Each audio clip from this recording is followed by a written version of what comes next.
Welcome to Say It Forward, the Say San Diego podcast. And today I'm being joined by Rob Gaan, one of our board members, a certified financial planner, here to talk about the big, beautiful bill and how it impacts corporate giving, and which is an area that I've been particularly interested in learning more about. Before we get into it, love to chat a little bit about Say San Diego. We've been around since 1971. That's 55 years. That's been a long time doing great work in the community. Some 45,000 San Diegan last year that we positively impact. And for us to continue to do that this year, we really do need corporate support. And understanding this is an important part for us. And we want to share it with all of our ecosystem members and other nonprofit individuals to better understand what's happening. So, love to jump into it if that's okay, Rob. Sounds great. Glad to be here. Okay, so help me understand the One Big Beautiful Bill, and I keep hearing about this 1% thing and something called a dead zone. So love to understand that and what that's about. Absolutely. So when you look back at corporate giving, the IRS code had a pretty simple rule, which was any corporation could make a donation to a nonprofit and donate up to 10% of their net income. And the full percent of that donation, or the full amount of that donation, would be deductible on the corporation's books. So there was a direct tax benefit for the corporation to support the nonprofit. The one thing that changed starting January 1st, 2026, is that there is now a 1% floor. So the first 1% of giving is no longer deductible. So if you wanted to think about it in numbers, say you have a corporation where your net income is $25 million. And that means that the first $250,000 of your giving is no longer deductible. It's only donations which exceed the $250,000 which would then be deductible.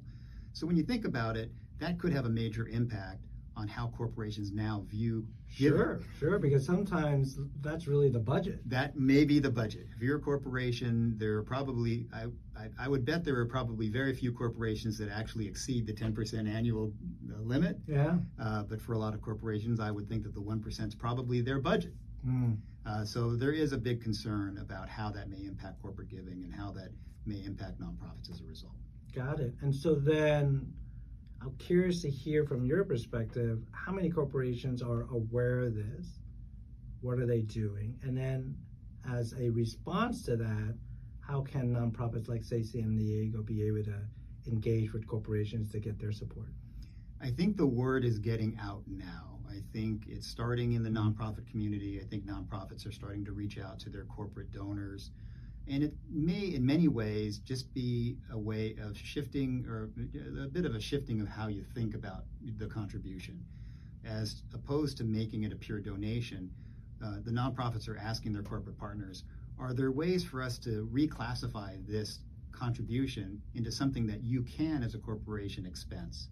So, for example, one simple way to look at it would be, well, is there a way for us to say this is not a donation, but it's actually advertising or marketing? So to the extent that the corporation supports a particular nonprofit, are they getting something back? That's really the key. I see. The corporation has to get something back in order for it not to be a gift. And so maybe what they're getting back is some local promotion in either their marketing materials, on their website. If there happens to be an event, they could be the sponsor, so their name's now appearing on banners. So if there's an element of marketing that could be built into that contribution, that converts this contribution from being a donation to being actually a deductible expense. So that's one simple example. So let me unwrap that for my simple mind. So last year, a company supported a nonprofit with a $10,000 donation. This year, that $10,000 will sit under that threshold. So they're looking for different ways of providing support. So they provide $10,000 now to this nonprofit in the form of a marketing purchase. And the nonprofit will then put the name of this company on a brochure or a flyer or something that they're doing, and it's getting out into the community, and individuals are seeing it, and so the company is getting a benefit from that $10,000. Absolutely. While the nonprofit is receiving inbound cash that it can use to further its cause. That's exactly what companies are considering doing in this new environment. And I think that it's very workable when you start thinking about it. Another area that a corporation can consider using contributions to a nonprofit as being an expense on the corporate books would be corporate team building. So maybe I can tell you that employees of corporation want to volunteer, and they look to their companies in many ways to provide them with a way for them to give back to the community. And so the poor human resources manager is basically assigned with trying to figure out ways to put together events that the employees can get together and do some team building as well as do some good in the community. Well, a nonprofit could put together an event for that company, and the company can then, in that example, pay for the production of this event. Got it. It satisfies a number of needs for the corporation. They want to support this organization. They're satisfying their employees. Yep. That is an absolute deductible expense for the corporation because it is part of the corporation's team building agenda. So I'm curious, is it possible to go to the corporation and say, hey, if you give $250,000 like you did prior year, you're not going to be able to deduct that. Let's look at giving $350,000, like expanding their budget. Is that wishful thinking, or? Well, the IRS wants to make sure that there's equality in terms of what is being given and what the corporation is getting back. So, for example, in your example, I think the IRS might question whether or not a corporation that pays $350,000 to an organization simply to get their name in a flyer is worth it.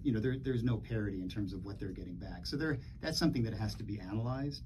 But I think that nonprofits can work with their corporate partners to try to figure out ways where there is equity, where there is something that the corporation is getting back so that they can feel comfortable with taking that deduction. Well, all very super helpful today, Rob, making us think about how to engage in corporations in this next year. Appreciate you saying it forward, and hopefully the rest of the community will be able to benefit from this, and we can all grow together. Thank you. I'm all for it. Thanks, Louie. Appreciate it.